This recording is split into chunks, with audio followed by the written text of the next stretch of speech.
Bismillahirrahmanirrahim. Assalamualaikum warahmatullahi wabarakatuh. Bertemu lagi dengan pelajaran bahasa Indonesia. Bagaimana kabar anak-anakku sekalian? Semoga kalian tetap dalam keadaan sehat walafiat, tetap semangat, dan tidak lupa selalu berdoa. Semoga COVID-19 ini segera berakhir. Anak-anakku sekalian, pada kesempatan ini, Ibu akan membahas mengenai teks prosedur. Pada pertemuan kemarin, minggu kemarin, kita sudah membahas mengenai jenis-jenis teks prosedur, definisi teks prosedur, ciri-ciri teks prosedur. Pada kesempatan ini, kita akan membahas mengenai struktur kaidah kebahasaan teks prosedur. Struktur kaidah kebahasaan teks prosedur dibedakan menjadi 7. Yang pertama, kata ganti pronomina. Kedua, konjungsi. Ketiga, kalimat imperatif. Keempat, kalimat deklaratif. Kelima, kalimat interrogatif. Keenam, verba material. 7, verba tingkah laku. Kata ganti pronomina, yaitu kata yang digunakan untuk menggantikan benda dan menamai seseorang atau sesuatu secara tidak langsung. Misalnya, katanya, pengganti milik atau pengganti orang, mereka, kami, kita, dan sebagainya. Yang kedua, mengenai konjungsi. Konjungsi juga disebut kata sambung atau kata penghubung. Konjungsi merupakan kata yang bertugas untuk menghubungkan dua klausa atau lebih. Penggunaan konjungsi yang menyatakan syarat terdapat pada teks prosedur, contohnya kata jika, apabila, seandainya, dan seterusnya. Selanjutnya ada konjungsi temporal atau waktu. Adalah konjungsi yang mengacu pada urutan waktu sekaligus menjadi sarana kohesi teks.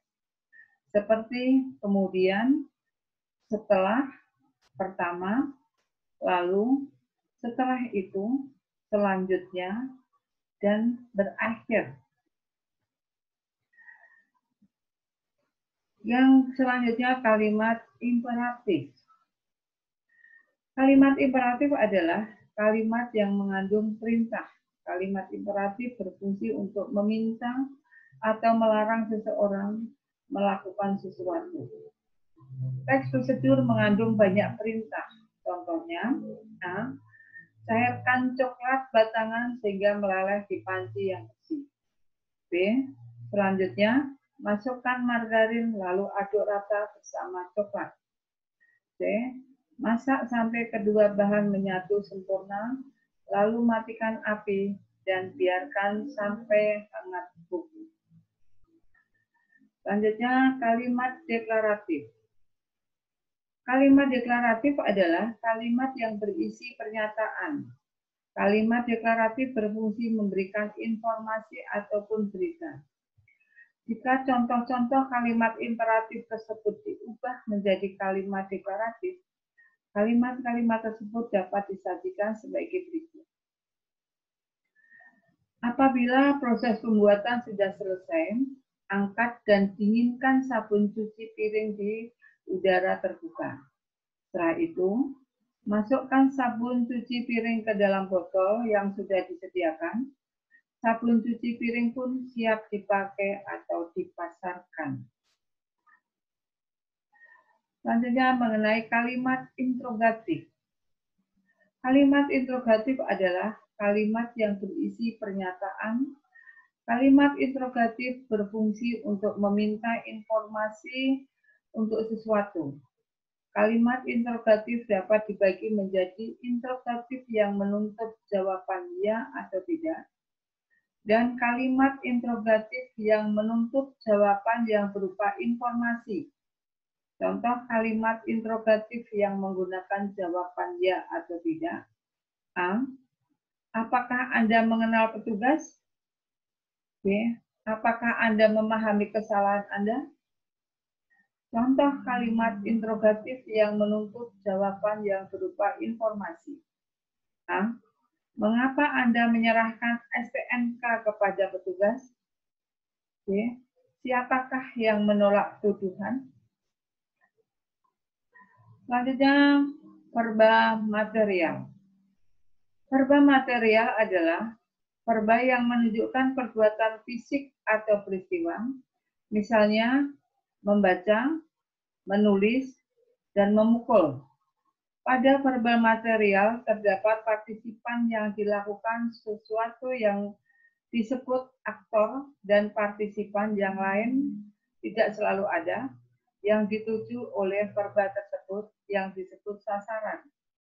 Contoh, ayah membaca koran.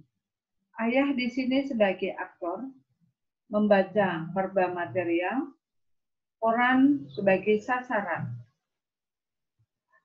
Verba tingkah laku. Verba tingkah laku adalah verba yang menunjukkan perilaku baik fisik maupun psikologis.